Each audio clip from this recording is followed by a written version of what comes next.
just here in my garage. Got all these antlers here. Just kidding. If you guys have seen that ad from a year ago, you might remember that. But look at these bad boys. Excuse the messy garage. We got tools and a bunch of work stuff in here, but those are the keepers from this year. Pretty cool. I don't sell any of my moose antlers that are brown, just because there's not a lot of moose. Like, it's hard to find moose antlers as it is, so when I find them fresh, like within a month of dropping, they're pretty cool and hard to let go of. So I keep a big collection. This is just from this year alone, what we have for brown moose antlers. So, and then we have a bunch more downstairs. Pretty cool. And then these are the keeper elk antlers. My set, 350s bull, 350s, possibly 360 bull, 320s bull. My dad found that one. Super cool. Let me show you the bases on it. They're so big. Huge bases on him. Kind of hard to see, but compared to other elk, huge bases. This one we're keeping, even though it's chalk, because it is this elk from when he was a 5-point, and then we picked up his set from when he was a 6-point. So that's pretty cool. He was shed not too far away from where the set was picked up, but in a pretty thick spot. Pretty cool. This guy my dad found, pretty much watched it fall off of the elk's head. He got it. He was watching it, and then the elk went into the trees, and as soon as it hit the tree line, he heard it fall off his head, and he went and got it. So that was super cool. And then we got from the Killer Overnight shed trip, that one that I found, he was a 360 bull. And then we got the moose. What one do you guys like the most out of these? We call this one Hook Bull, because he's got that big brow tine that hooks up like that. Pretty neat. Got this bad boy. Big old fronts on him. This nice little set. Believe it or not, that is a set.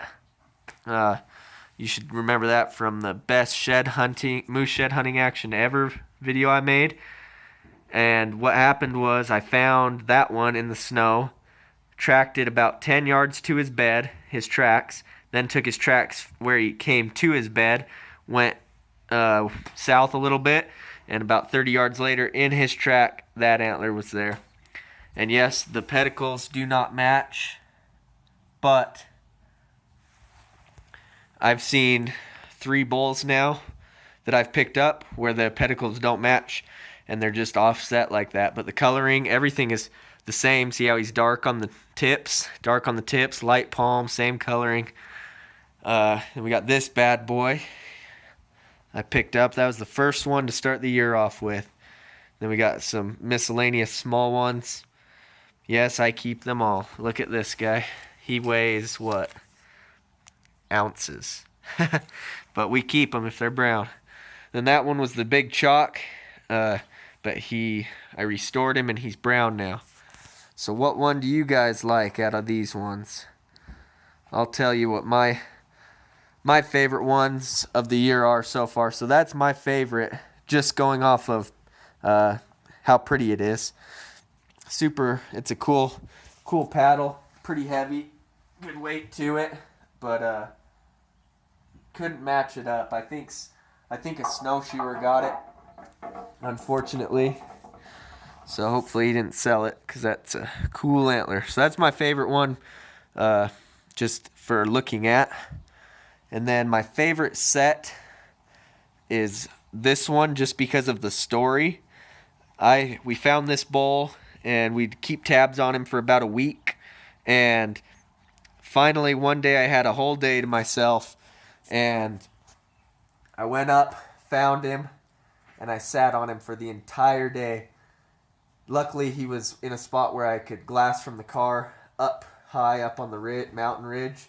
And so I went, got some McDonald's, sat on him all day long, and he was sitting up there, and right at dark, I was phone scoping, no, I wasn't phone scoping, sorry. I was just watching him, and my dad called me to see what was up, looked down, answered the phone, looked back in the scope, and that antler had fallen off. Just in that time, I'd missed watching it fall off. So I ran up the mountain in the dark, or I got it right before dark, and came down. Here you can see how that does that big hook. Super neat. And then, what was it? Would have been the next day. The next day or the day is the next day. Next morning, my dad had the day off, or the morning off. So he went in the exact same spot where I found that one, and he came out with just his one antler. And so my dad had the phone scope working, was watching him, and after about 10-15 minutes of filming, he didn't want to fill up his memory, so he turned it off, and within seconds, I mean seconds of turning it off, the antler fell off. So we just missed getting it on film. Look how cool, he's got like a little weird growth going on there. So that was my favorite set just because of the story, kind of. And then this is my favorite set just because of hard work and time spent. We found this bull roaming with a bull with one antler, and we sat on them for a couple days waiting for him to drop. The one never dropped his antler. Then this guy, he finally shed one day. I went up, seen him with one antler, and so told my dad to backtrack his tracks where I thought he might have shed. And sure enough, he found the right side, right there. He found that side, and then we sat on him for a couple more days, and he kept packing the left side. And finally, he shed. Like a week later, we went up, and I spent a good half day looking, following all of their tracks. And finally, on the last trail that I hadn't followed yet, I came across his left side. And he's a pretty big bull, actually. Got some good length to his palm. Great moose.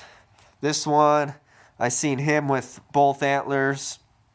Then hiked up the ridge about 20 yards. Then he had one antler, so I knew he dropped it. Went over, grabbed it, and then he went in the trees, shed that one. So I picked it up. That was a pretty fresh one. So, as you can see, we love antlers. So let me know what you guys like the best out of all these. The elk antlers too, moose and the elk. But these are the keepers, the ones that have survived and are not getting sold. I wish I could keep them all, but I just do not have that much room for them all downstairs. But these ones are the keepers. Hopefully I can find some more.